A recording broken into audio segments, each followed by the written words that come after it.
कहानी की शुरुआत बर्लिन के एक पुराने और सुनसान पब से होती है। वो पब ओवन नाम के एक बुजुर्ग आदमी का था जो सालों से उस जगह को संभाल रहा था। इसी दौरान नील नाम का एक आदमी घबराया हुआ उस पब में आया। उसके चेहरे से साफ झलक रहा था कि वो किसी गहरी परेशानी में है। अंदर आते ही उसने ओवन से कहा कि वो नीचे बेसमेंट में रहने वाली औरत से मिलना चाहता है। ये सुनते ही ओवन का चेहरा सख्त हो गया। उसने साफ शब्दों में नील को मना कर दिया और कहा कि उस दरवाजे के पीछे कोई शांति नहीं है, वहां सिर्फ दर्द, पछतावा और दुख छिपा हुआ है। लेकिन नील अपनी जिद पर अड़ा रहा। इसलिए उसने अपनी जेब से 2000 यूरो निकालकर ओवन के सामने रख दिए और बोला कि वो सिर्फ अपनी मरी हुई पत्नी को आखिरी बार अलविदा कहना चाहता है। लेकिन फिर भी ओवन अपने फैसले से पीछे नहीं हटा। उसने पैसे लेने से इनकार कर दिया और सख्ती से नील को वहां से जाने को कहा। अब नील के जाने के बाद पब में फिर से सन्नाटा छा गया। कुछ देर चुप रहने के बाद ओवन ने कैमरा उठाया और पब के भविष्य के मालिक के लिए एक वीडियो मैसेज रिकॉर्ड करना शुरू किया। उसने उसमें बताया कि ये एक साधारण पब नहीं है, इसके साथ एक खास लेकिन बेहद खतरनाक निवासी जुड़ी हुई है जिसका नाम बैगहेड है और वो बेसमेंट में रहती है। ओवन ने समझाया कि जो भी इस प्रॉपर्टी के कागजों पर साइन करेगा वही उसका अगला रखवाला बन जाएगा।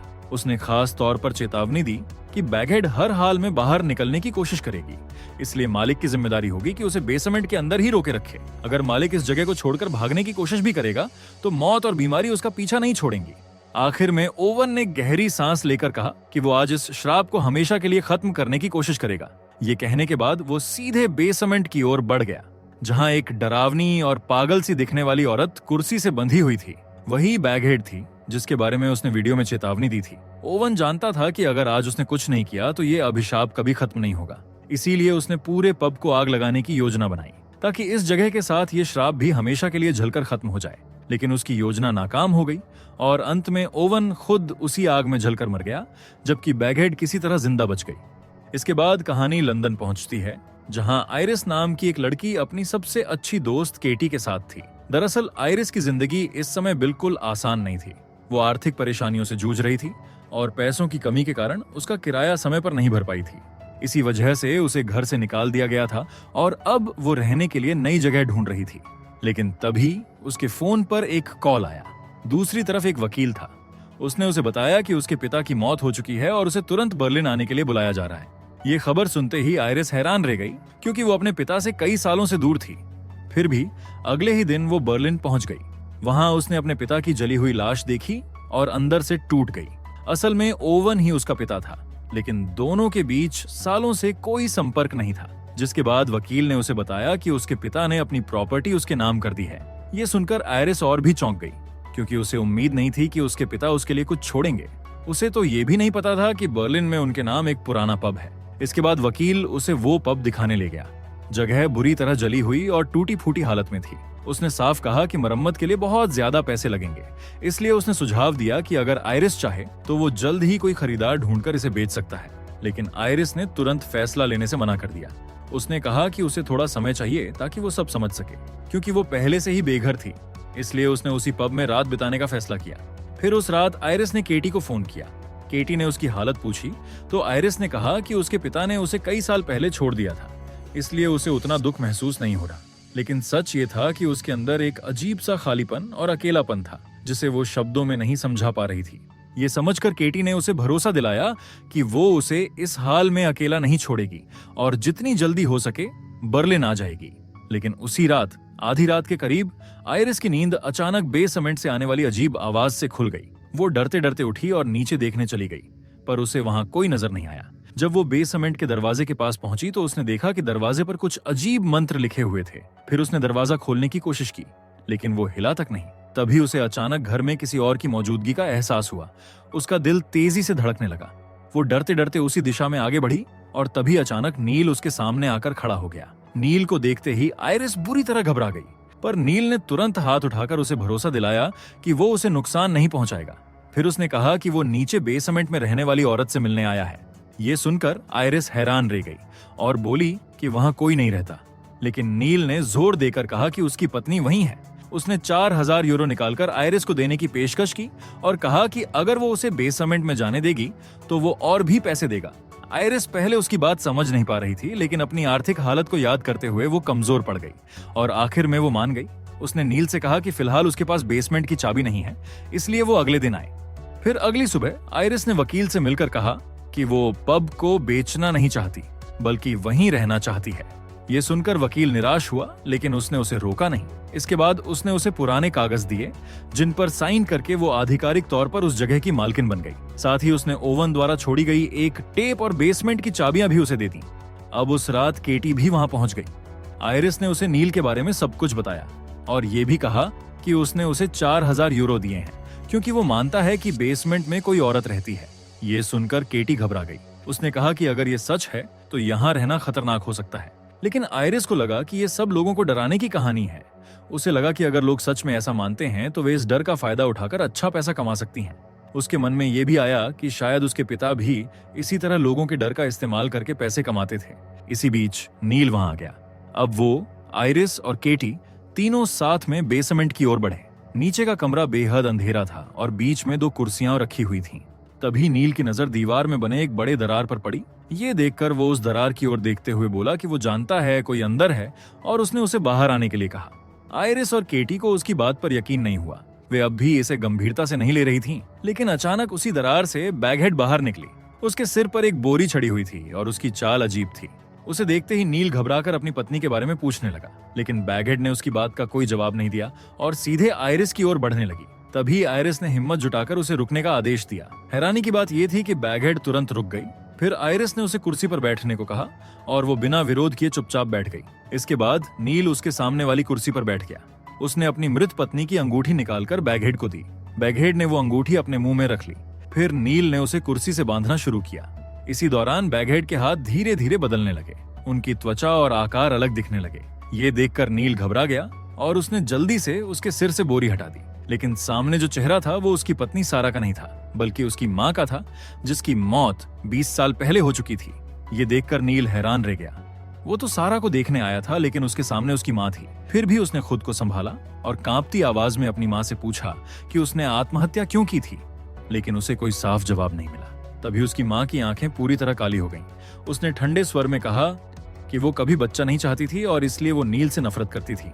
तब अचानक वो कुर्सी से गायब हो गई और अगले ही पल दोबारा प्रकट होकर नील को जमीन पर गिरा दी। फिर वो नील के ऊपर चढ़ गई और अपने मुंह से अजीब तरह का पानी उसके ऊपर गिराने लगी। तभी आयरिस ने हिम्मत जुटाकर उसके सिर पर फिर से बोरी डाल दी, जिससे बैगहेड तुरंत शांत हो गई। फिर उसने अंगूठी वापस कर दी और बिना कुछ कहे दीवार के उसी बड़े छेद में वापस चली गई।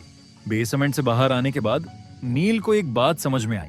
उसने बताया कि उसकी माँ इसलिए प्रकट हुई थी क्योंकि वो अंगूठी पहले उसकी माँ की थी, जिसे उसने बाद में सारा को दे दिया था। यानी बैगहेड उसी चीज से जुड़ी आत्मा को सामने लाती है जो सबसे गहराई से उस वस्तु से संबंधित हो। नील ने यह भी स्वीकार किया कि वो एक महत्वपूर्ण चेतावनी देना भूल गया था कि किसी भी मृत व्यक्ति से 2 मिनट से ज्यादा बात नहीं करनी चाहिए, क्योंकि 2 मिनट के बाद बैगहेड उस आत्मा पर पूरा काबू पा लेती है और फिर वो हिंसक हो जाती है। ये सब सुनकर आयरिस और केटी हैरान ये गईं। उनके लिए यह अनुभव पूरी तरह असंभव और डरावना था। लेकिन नील अब भी सारा से मिलना चाहता था। उसने कहा कि वो उसे बहुत याद करता है और सिर्फ एक बार ठीक से अलविदा कहना चाहता है। पर आयरिस ने मना कर दिया, लेकिन नील ने उसे और पैसे देने की पेशकश की। फिर उसने अपना पता भी उसे दे दिया और कहा कि अगर वो अपना फैसला बदले तो उसे बता दें। नील के जाने के बाद आयरिस और केटी ने ओवन द्वारा छोड़ी गई वीडियो निर्देश देखी। वीडियो में ओवन ने साफ बताया था कि बैगहेड सिर्फ उसी व्यक्ति की बात मानती है जिसका नाम प्रॉपर्टी के कागजों में मालिक के रूप में दर्ज हो। यानी अब वो आयरिस के नियंत्रण में थी। ओवन ने आगे बताया कि बैगहेड मृत लोगों को वापस लाने की ताकत रखती है, लेकिन उनसे केवल 2 मिनट तक ही बात की जा सकती है। अगर समय सीमा पार हो जाए तो बैगहेड उस आत्मा पर काबू पा लेती है और उसके दिमाग को नियंत्रित करने लगती है। उसने ये भी चेतावनी दी थी कि जितना ज्यादा कोई बैगहेड का इस्तेमाल करेगा वो उतनी ही ताकतवर होती जाएगी। इसलिए बेहतर है कि उसका बिल्कुल इस्तेमाल न किया जाए, क्योंकि वो इंसान के दिमाग में घुस सकती है और उसका असली मकसद सिर्फ एक था, किसी भी तरह बेसमेंट से बाहर निकलना। ये सब जानकर आयरिस को समझ आया कि उसके पिता ने सालों पहले उसे क्यों छोड़ दिया था, क्योंकि वो उसे ठुकराना नहीं चाहता था, बल्कि अपने परिवार को इस राक्षस से बचा रहा था। ये सच्चाई सुनकर केटी डर गई और उसने तुरंत वहां से भाग जाने की सलाह दी। लेकिन आयरिस के पास रहने के लिए कोई और जगह नहीं थी, इसलिए उसने वहीं रुकने का फैसला किया। फिर उसने कहा कि नील बहुत अमीर है और अगर वे उसे आखिरी बार सारा से बात करने दें तो उन्हें नई जिंदगी शुरू करने के लिए काफी पैसे मिल सकते हैं। केटी को यह विचार बिल्कुल पसंद नहीं आया, लेकिन वो अपनी दोस्त के लिए रुक गई। फिर अगली सुबह आयरिस नील के घर उसे वापस बुलाने चली गई। वो तय कर चुकी थी कि अगर सब नियमों के अनुसार किया जाए तो वे इस मौके का फायदा उठा सकते हैं। इसी बीच पब में केटी अकेली रह गई। एहतियात के तौर पर उसने बेसमेंट के दरवाजे को एक भारी वाइन बैरल से कसकर बंद कर दिया। अब जब वो वापस जाने लगी तभी अचानक एक फोटो फ्रेम जमीन पर गिर गया। केटी झुककर उसे उठाने लगी। तभी उसने देखा कि उस तस्वीर में दो अनजान आदमी खड़े थे। पीछे लिखी तारीख देखकर उसे पता चला कि वो फोटो 1972 की थी और तस्वीर के पीछे दो नाम लिखे थे, एक ऑटो और दूसरा वही वकील जिसने हाल ही में आयरिस से कागजों पर साइन करवाए थे। ये देखकर केटी को शक हुआ। उसने ऑटो के बारे में खोजबीन की। तब उसे पता चला कि ऑटो ओवन से पहले इस पब का मालिक था। बाद में किसी पारिवारिक दुख के कारण उसने आत्महत्या कर ली थी। जैसे ही केटी ये पढ़ रही थी उसे अचानक अपने पीछे किसी की मौजूदगी का एहसास हुआ। उसने मुड़कर देखा तो वहां ऑटो खड़ा था, लेकिन वो पल भर में गायब भी हो गया। उधर नील के घर पर नील आयरिस को अपनी कहानी बता रहा था। उसने कहा कि वो अपनी पत्नी सारा से बेहद प्यार करता था और उस हादसे के बाद से वो पूरी तरह टूट गया था। इसी वजह से वो एक काउंसलिंग ग्रुप में जाने लगा। वहीं उसे ओवन के बारे में पता चला, एक ऐसा आदमी जो 2000 यूरो लेकर लोगों को उनके मृत प्रियजनों से मिलवाता था। फिर उस रात आयरिस, केटी और नील तीनों आखिरी बार बेसमेंट में चले गए। इस बार सब कुछ नियमों के अनुसार करने का फैसला हुआ, जहां नील ने सारा की एक निजी चीज बैगहेड को दी और आयरिस ने ठीक 2 मिनट का टाइमर लगा दिया। जैसे ही बैगहेड ने वो चीज अपने मुंह में रखी, वो तुरंत सारा के रूप में बदल गई। सारा वैसी ही दिख रही थी जैसी अपने आखिरी पल में थी। शुरुआत में बातचीत नॉर्मल रही, लेकिन जल्द ही ये साफ हो गया कि नील सिर्फ अलविदा कहने नहीं आया था, बल्कि वो उससे सवाल करने लगा कि वो किससे मिल रही थी और क्या उसका किसी दूसरे आदमी से कोई संबंध था। लेकिन सारा ने इन आरोपों से साफ इनकार कर दिया। तभी टाइमर बज गया और अचानक बैगहेड ने उस आत्मा पर कब्जा कर लिया। इसके बाद वो बोलने लगी कि उसकी जिंदगी में कोई दूसरा आदमी नहीं था, बल्कि वो खुद नील के साथ नहीं रहना चाहती थी। इतना कहते ही बेसमेंट का माहौल बदल गया और पल भर में सारा के हादसे का दृश्य बन गया। इसी बीच आयरिस ने सारा को एक कोने में रोते हुए देखा। वो सावधानी से उसकी ओर बढ़ी, लेकिन अगले ही पल सारा एक भयानक जीव में बदल गई और उसने आयरिस को जमीन पर गिरा दिया। फिर उसने कहा कि अब आयरिस इस जगह की कैदी है। ये कहकर वो दोबारा दीवार के उसी छेद में चली गई। हालात शांत हो गए, लेकिन नील अब भी रुका रहा। उसने कहा कि वो सारा से फिर बात करना चाहता है। उसका दावा था कि वो आगे बढ़ना चाहता है और उसे यकीन नहीं था कि टाइमर खत्म होने के बाद सारा ने जो कहा वो सच था। लेकिन आयरिस और केटी अब उससे परेशान हो चुकी थीं।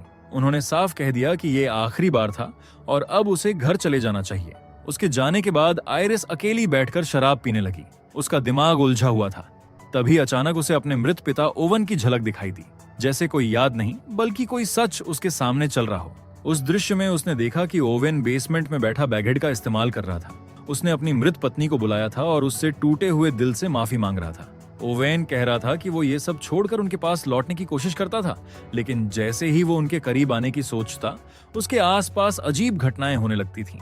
तभी उसे एहसास हुआ कि वो खुद अपनी बेटी के लिए खतरा बन चुका है। इसी डर ने उसे उनसे दूर रहने और अंत में सब कुछ खत्म करने का फैसला लेने पर मजबूर कर दिया था। लेकिन 2 मिनट पूरे होते ही बैगहेड ने उसकी पत्नी की आत्मा पर कब्जा कर लिया और उसी भयानक आग में ओवन की मौत हो गई। इसके बाद कहानी आधी रात में पहुंचती है, जहां आयरिस ने फिर से अजीब आवाजें सुनी। वो डरते हुए अपने कमरे से बाहर निकली, लेकिन उसने देखा कि केटी अपने कमरे में नहीं थी। घबराकर वो आवाज का पीछा करते हुए बेसमेंट तक पहुंच गई, जहां उसकी मुलाकात अपने पिता से हुई। तभी उसका पिता उसे दीवार के उस बड़े छेद की ओर चलने के लिए कहने लगा। आयरिस कुछ कदम आगे बढ़ी, लेकिन उसे कुछ अजीब लगा। फिर उसने गौर किया कि उसके पिता के चेहरे पर अजीब सा पागलपन था। तब अचानक ओवन ने अपनी खाल उतार दी और असली रूप में बैगहेड सामने आ गई। ये देखकर आयरिस गुस्से में उसका गला दबाने लगी, लेकिन उसी पल बैगहेड ने उसका ही रूप ले लिया। तभी अचानक आयरिस अपनी बिस्तर पर जाग गई। वो समझ नहीं पा रही थी कि ये सपना था या हकीकत। तभी उसने महसूस किया कि उसके गले में चाबी से बंधी रस्सी कसकर लिपटी हुई है, जिससे उसका दम घुटने लगा। लेकिन केटी ने उसकी हल्की आवाज सुन ली। वो तुरंत कमरे में आई और समय रहते रस्सी काट दी। इसके बाद दोनों ने मिलकर वकील से संपर्क करने की कोशिश की, ताकि प्रॉपर्टी के कागजों से आयरिस का नाम हटाया जा सके और ये जिम्मेदारी खत्म हो जाए। लेकिन जल्द ही उन्हें पता चला कि वकील अचानक गायब हो चुका है। अब घर लौटते समय केटी ने आयरिस से साफ कहा कि उन्हें तुरंत ये जगह छोड़ देनी चाहिए। उसके मुताबिक जितनी देर वे यहाँ रहेंगी, उतना बड़ा खतरा मोल लेंगी। लेकिन आयरिस अब अपनी पुरानी बेघर जिंदगी में वापस नहीं जाना चाहती थी। लेकिन केटी जिद करती रही कि उन्हें यहाँ से निकलना ही पड़ेगा, जिससे बहस बढ़ती गई और आखिर में आयरिस ने केटी पर आरोप लगा दिया कि वो उससे जल रही है। उसने कहा कि अब उसके पास ये घर है और केटी के पास कुछ नहीं, इसलिए वो चाहती है कि आयरिस भी सब खो दे और फिर से उसकी तरह बेघर हो जाए। ये सुनकर केटी को गहरी चोट पहुंची। नाराज होकर उसने अपना सामान उठाया और घर छोड़ दिया। हालांकि बाहर से वो सख्त दिखाई दे रही थी, लेकिन अंदर ही अंदर वो अपनी दोस्त के लिए बेहद चिंतित थी। इसलिए वो ऑटो के पुराने खाली पड़े घर में गई, जहां उसे कई दस्तावेज मिले जिनसे पता चला कि ऑटो भी इस श्राप से बचने की कोशिश कर रहा था, लेकिन वो सफल नहीं हो पाया। इसी बीच आयरिस अकेली बेसमेंट में गई और बैगहेड की मदद से अपने पिता ओवन को बुलाया। ओवन प्रकट हुआ और उसने बताया कि वो पब को इसलिए जलाना चाहता था ताकि ये अभिशाप खत्म हो जाए और आयरिस इस सब में न फंसे। लेकिन ये सुनकर आयरिस को गुस्सा आ गया। उसने कहा कि उसने इतने साल उससे ये सच क्यों छिपाया, जिसकी वजह से ओवन ने उससे माफी मांगी और विनती की कि वो उसे दोबारा कभी न बुलाए। इसके बाद आयरिस ऊपर गई और प्रॉपर्टी के कागज जलाने की कोशिश करने लगी ताकि सब कुछ खत्म हो जाए। लेकिन हैरानी की बात यह थी कि वे कागज जल ही नहीं पाए। इसके बाद केटी वापस पब में आई और उसने आयरिस को कई बार फोन किया, लेकिन कोई जवाब नहीं मिला क्योंकि आयरिस एक कमरे में बेहोश पड़ी थी। केटी को लगा कि वो बेसमेंट में होगी, इसलिए वो नीचे चली गई, लेकिन वहां उसका सामना बैगहेड से हुआ। उसे देखते ही वो घबरा गई और उसके हाथ से ऑटो के दस्तावेज गलती से नीचे गिर गए, जिन्हें बैगहेड ने तुरंत निगल लिया। इसके बाद ऑटो की आत्मा प्रकट हो गई। केटी ने उससे पूछा कि बैगहेड कौन है। ऑटो ने बताया कि लगभग 400 साल पहले ब्रदरहुड नाम के एक पंथ ने एक ऐसी औरत को खोजा था जो मृतकों को बुलाने की शक्ति रखती थी, लेकिन उस समय उसने अपनी शक्ति का इस्तेमाल करने से इनकार कर दिया। इस वजह से ब्रदरहुड के लोगों ने उसे चुड़ैल घोषित कर जला दिया था। हालांकि वो दोबारा जीवित हो गई और उनसे बदला लेने लगी। तब ब्रदरहुड के ग्रुप ने एक गुप्त अनुष्ठान के जरिए उसे जमीन के नीचे कैद कर दिया, लेकिन सदियों बाद कुछ लोगों ने फिर से उसकी शक्ति के लालच में उसे ढूंढ निकाला। तभी 2 मिनट पूरे हो गए और बैगहेड ने ऑटो की आत्मा पर कब्जा कर लिया। फिर वो धीरे धीरे उसकी ओर बढ़ने लगा। उसी समय बेसमेंट का दरवाजा अचानक बंद हो गया। फिर अगली सुबह अचानक आयरिस का फोन बजा। फोन के दूसरी तरफ केटी थी जो मदद की गुहार लगा रही थी। वो बोल ही रही थी कि वो बेसमेंट में फंसी हुई है, लेकिन तभी अचानक उसकी चीख सुनाई दी और कॉल कट गई। डर के बावजूद वो तुरंत नीचे भागी। बेसमेंट में पहुंचकर उसने दीवार के उसी बड़े छेद की ओर देखा। तभी उसे अपने पिता की चेतावनी याद आई कि कभी भी उसके अंदर मत जाना। लेकिन केटी की आवाज सुनकर वो खुद को रोक नहीं पाई और छेद के अंदर चली गई। कुछ दूर जाने पर उसे केटी दिखाई दी। उसे देखकर आयरिस ने राहत की सांस ली और उसे लेकर वापस मुड़ने लगी। लेकिन बाहर निकलते समय उसकी नजर जमीन पर पड़ी, जहां असली केटी की लाश पड़ी थी। उसी पल बैगहेड ने अपना असली रूप दिखाया और उस पर हमला कर दिया। आयरिस किसी तरह खुद को छुड़ाकर भागी और छेद से बाहर निकल आई। तभी नील वहां पहुंच गया। उसने आयरिस को घबराई हालत में देखा और उसे ऊपर ले गया। उसने कहा कि वो सदमे में है और उसे शांत होने की जरूरत है।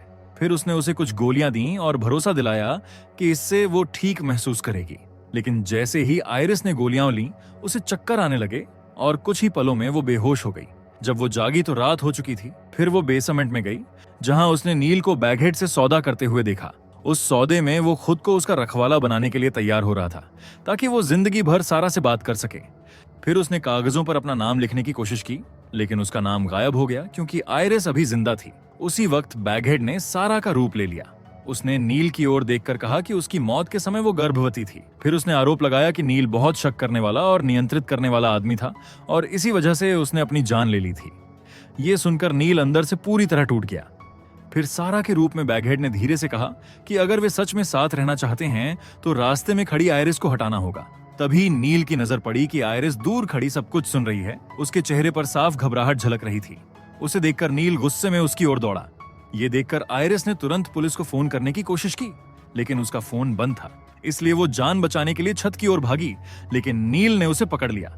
आयरिस ने उसे समझाने की कोशिश की कि वो असली सारा नहीं थी, वो बैगहेड थी जो उसे बहका रही थी। लेकिन नील अब होश में नहीं था। उसने उसकी बात नहीं मानी और उसे जोर से धक्का दे दिया, जिससे आयरिस की मौत हो गई। इसके बाद नील उसकी लाश को बेसमेंट में ले गया और बैगहेड को आयरिस का फोन देकर उसे वापस बुलाने के लिए कहा, ताकि वो कागजों पर उसका नाम लिख दे। बैगहेड ने फोन निगल लिया और आयरिस की आत्मा प्रकट हो गई। तभी नील ने उससे माफी मांगी और प्रॉपर्टी अपने नाम करने के लिए कहा। उसी समय आत्मा हंसते हुए बोली कि आयरिस मर चुकी है, लेकिन उसका नाम अब भी कागजों पर दर्ज है, यानी उसकी आत्मा अब उसके कब्जे में है और वो खुद अपनी रखवाली बन चुकी है। तभी बैगहेड ने नील पर हमला किया। पहले उसने उसकी मां का रूप लिया और उसके हाथ तोड़ दिए। फिर सारा बनकर उसका सिर जमीन पर पटका। अंत में वो आयरिस का रूप लेकर कुर्सी से उसे मारती रही, जिससे उसकी मौत हो गई। आखिरी दृश्य में बैगहेड ने प्रॉपर्टी के कागज और पूरे पब को जला दिया और बेसमेंट से बाहर निकल गई। और इसी के साथ ये कहानी यही खत्म होती है। अगर आपको एक्सप्लेनेशन अच्छा लगा हो तो वीडियो को लाइक और कमेंट जरूर करें। ऐसी ही और मजेदार और अनोखी कहानियों के लिए चैनल को सब्सक्राइब करना ना भूलें।